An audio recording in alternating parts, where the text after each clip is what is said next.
बरसे बादल शिव पाजलवा लोग ठार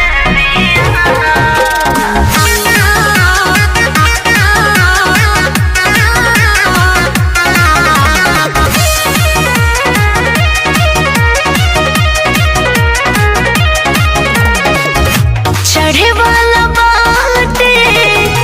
फेरू सुमारी हमारा के लेके चली भोला के दुआरी चढ़े वाला बाटे फेरू सुमारी हमारा के लेके चली भोला के दुआरी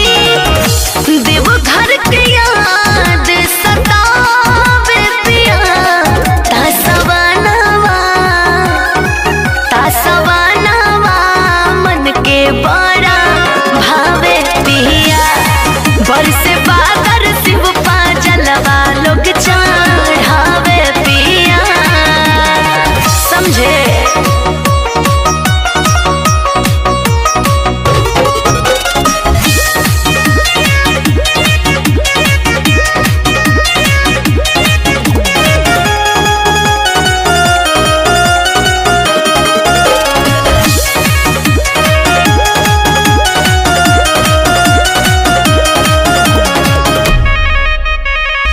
सहज गईल सावन में सागरो शिवाला साज गईल देवघर राजधानी छोड़ी कैलाश अपना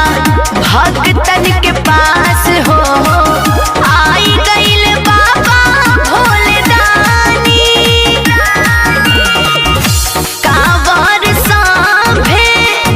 उठावे पिया तासवानवा मन के बड़ा भावे पिया बरसे बदरा शिव पाजलवा लोगवा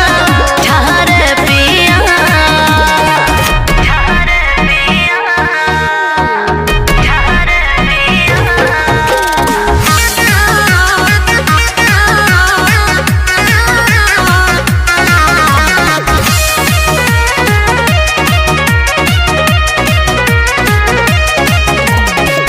पिछला साल कैले रहनी गंगा स्नान हो